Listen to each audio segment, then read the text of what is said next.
Hello then, good morning. Welcome back to a Key Camps video, and on this Sunday morning at 12 minutes past 10, we're sat in an Iceland car park in Rhyl.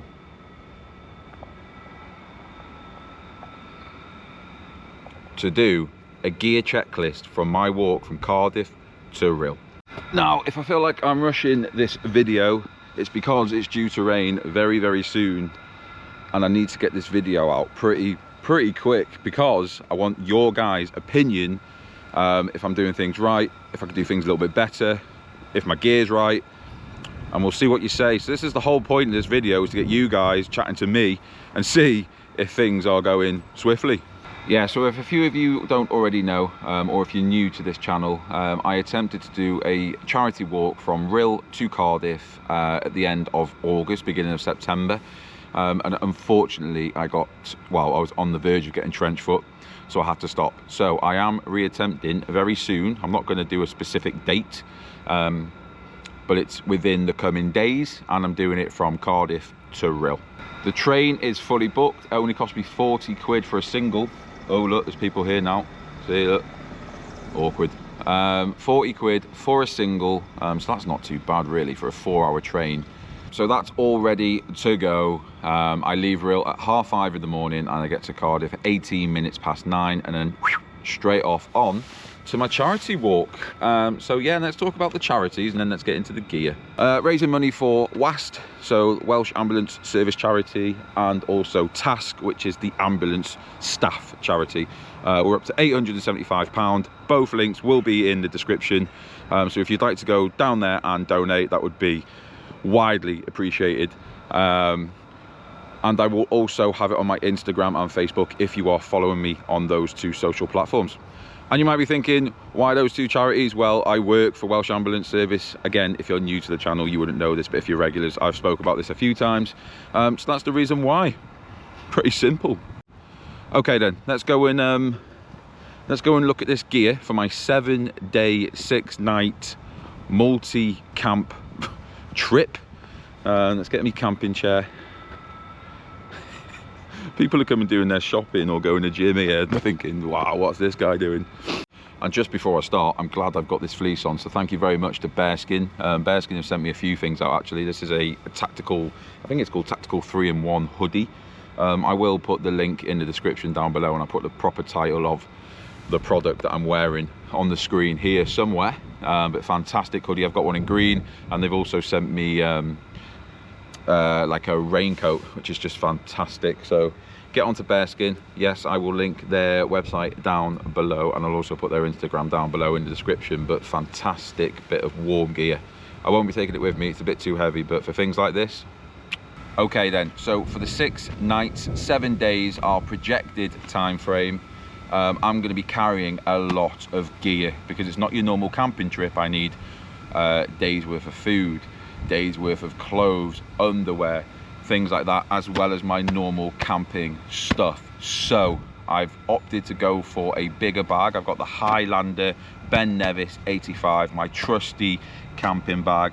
Now I do have the Quidian Pro, the lightweight one. However, because of the amount of stuff that I need to take, I am opting for the big boy. That way I can have a bit more comfort in the things that I'm taking. I'm not limited, and I know that I can carry this on my back for a long period of time. So it is a big bag. It's an 85 litre. However, I can get everything I need in this, and it's also got additional points on the outside that I can put my tent on if needs be, if it's soaking, so it doesn't get my interior wet. So that is the bag that I will be taking with me, and it's starting to rain. And another benefit with this bag is obviously it's got a already, not built in, but an attachment for a waterproof cover. So that's not an additional that I need to take because it's already integrated into the bag system. Spot on. Why is it raining? Right, so I've just had to do a quick dash into the car because it's starting to rain. Obviously I don't want to get all my gear wet, but I've got quite a low profile car. So this is going to be me leaning forward like this, showing you a product that I'm taking with me. So we'll have to just make do. But you've seen the bag. I think that's all you've seen. No. Yeah, it is. Right, let's crack on. Okay then, so let's start with waterproofs, as it's quite fitting for the current weather. So trusty old sealskin socks. Now I will be taking normal socks, but I'm not including just my everyday general clothing on this video. This is for specific things and like the camping element of the whole trip. So sealskin waterproof socks, must if you are camping in the mountains or wherever. Absolutely brilliant. I need to get another pair soon. Montane Gore-Tex waterproof coat. If you're a regular to the channel, you know that I have had this for quite a while now. It was between this, the Baerskin, and the Paramo. Now the Paramo is too heavy. I needed something quite lightweight, and this is absolutely perfect. And because obviously I'll be walking towards nighttime, it's quite a good thing to have visibility wise for cars coming around corners. And then for my bottom half, I've just got my Berghaus Gore-Tex overpants, whatever you want to call them. So if it does start to rain, I will be fully protected and nice and dry. And then let's go into warm gear. Let's save the sleep system and everything till last, because that's the best bit.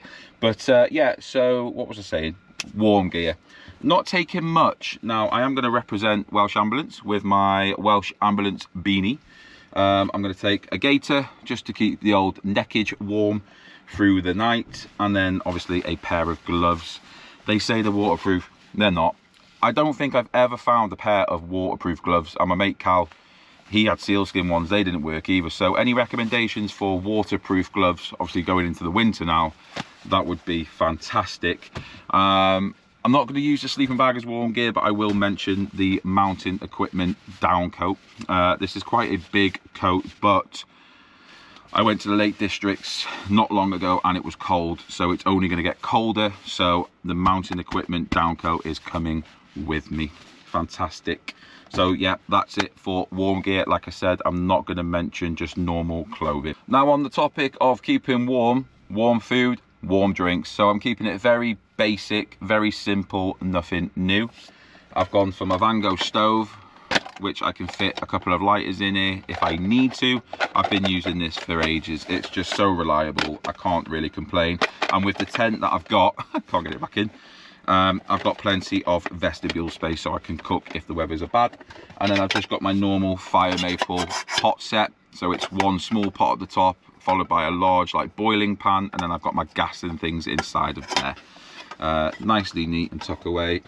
That's it. That's my cook system. So that's for anything like dehydrated meals, or if I want to make a hot chocolate or a cup of tea or anything along those lines, I've got the appliances to do so. And then I'm only taking one bit of cutlery, and that's my long spork.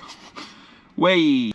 Okay then, electricals. Now this, I know camping is about the great outdoors and disconnecting from the world, but electricals are still very important when it comes to camping, in my opinion. So first of all, I'm taking the Flextail, I think it's the Max Pump 5.0. That disconnects, that's just an attachment that I keep on there. But you're gonna moan at this, I'm taking this just for the light purposes, not the actual pump. And just an FYI, I will put it in the description. I've got a 15% discount code for Flextail, Key15, and I'll put that in the description down below as well. So the next bit of kit that I'm going to be taking electrical wise is the Aerogogo, I think it's, yeah, Giga Pump. I can never remember the second name of it. It's 1 ounce, it's 28 grams, and this is what I'm going to be using to inflate my mattress. All you do is plug it into a battery pack, off it goes. No off, no on button, it just goes as soon as it's plugged in, and it doesn't take much battery either. So I'm really looking forward to testing this. Now you're probably like, why are you taking both? I'm taking this just to purely test it for airflow, and I'm taking this just because it's a better light and it hangs, and it's also a backup if this is crap.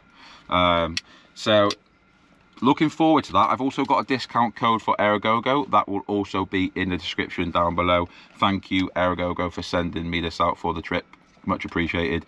And I've had a test of it. It seems very, very good. It seems too good to be true because it's so light. But yeah, discount code down below. Now I'll quickly just skim over the next two boring things. So not boring, but nothing new. Flextail head torch. I can't remember what it's called.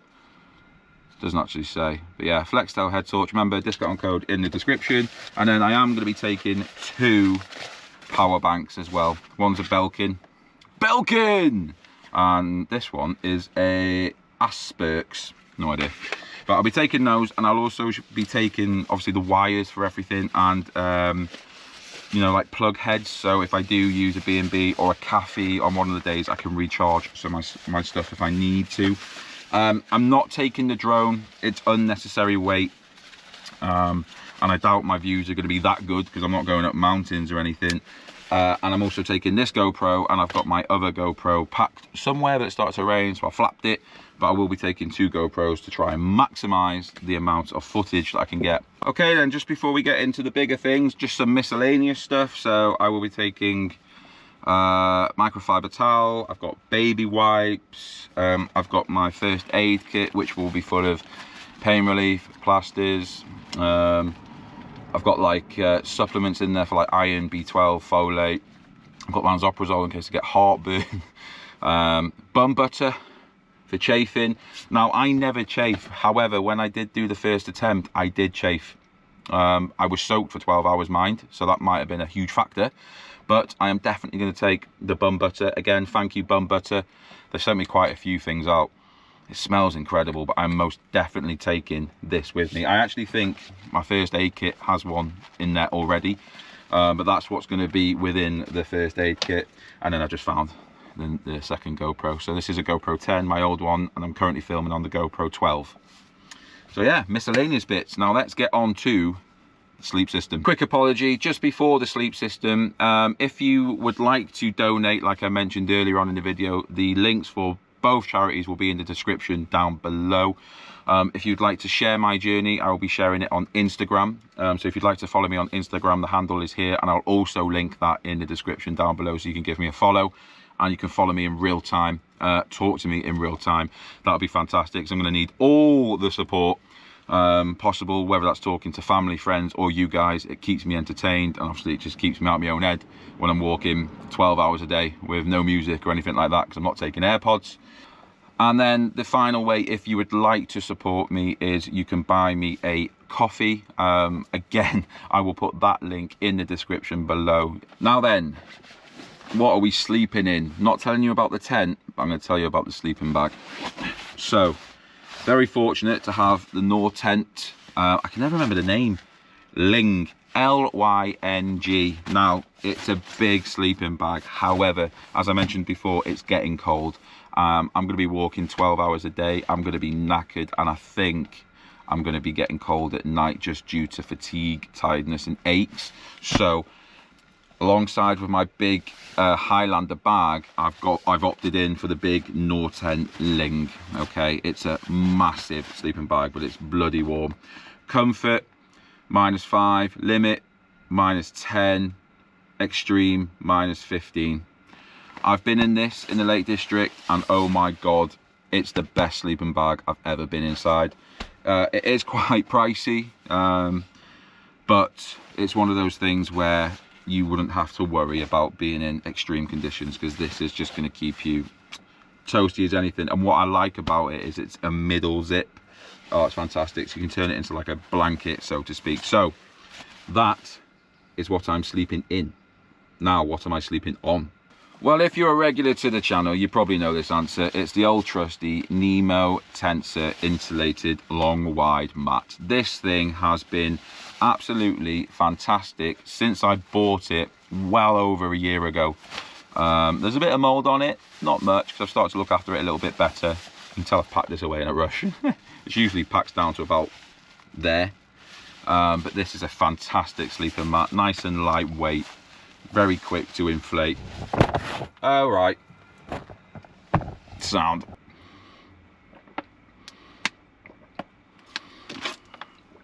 Oh, it's hot today, even though it's raining. But I won't be taking a water filter eater. Right, okay, last little bit. I won't keep boring you. Pillow. It's just my, I don't even know what it was. Oh, it was a Trekology pillow. So I've just got the case and I've put an old Jack Wolfskin down coat in there. Compresses down nice and small, but then it does loft. when you want it to. It's a lovely little pillow. I've had this for ages now. Yeah, decent. Now, yes, I know I have a lightweight trekking tent. However, I'm not taking it. I can't take it. I can't risk any mishaps on this trip. I want to complete the trip, and this is why I'm opting for heavier stuff. Yes, it's going to be a little bit more toll, fitness wise. However, I'm going to be in comfort, and I am confident in my security, let's say. So I've gone for the Cloud Peak 2. Spacious, roomy, can withstand quite high winds. I will link a video down below where I was getting battered in this on a summit, and it survived. So it was a no-brainer. I can't take a trekking pole tent. I just can't. I've been in that tent with mild winds and it collapsed. I may have pitched it wrong, but I'm going to be knackered every night. I don't want to be worrying about a tent falling. So I've gone for this. And the other benefit with this is because it's like a nice olive green, hopefully it will blend in, because some places I'm going to stay, I shouldn't be.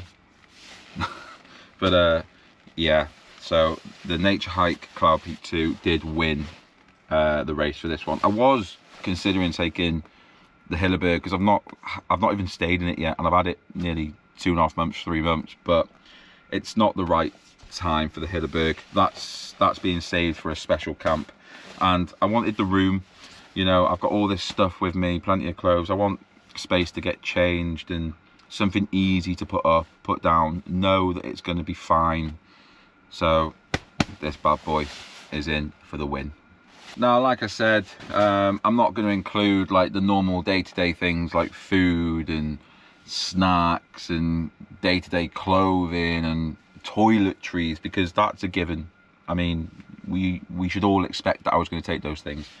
So I just wanted to show you the gear aspect of this trip. So just to summarize, 6 nights, 7 days projected from Cardiff to Rhyl, wild camping along the way. However, there may be one stop in the middle where I settle in a dry environment for the night so I can dry stuff out and recharge. I will be utilising cafes, pubs, shops along the way to obviously buy food, because I don't want to carry 7 days worth of food. I'm going to be getting it as I go along. So that is the plan. So what I will say is thank you very much for watching. Thank you very much for donating if you have, and I will see you on day 1 of the trip.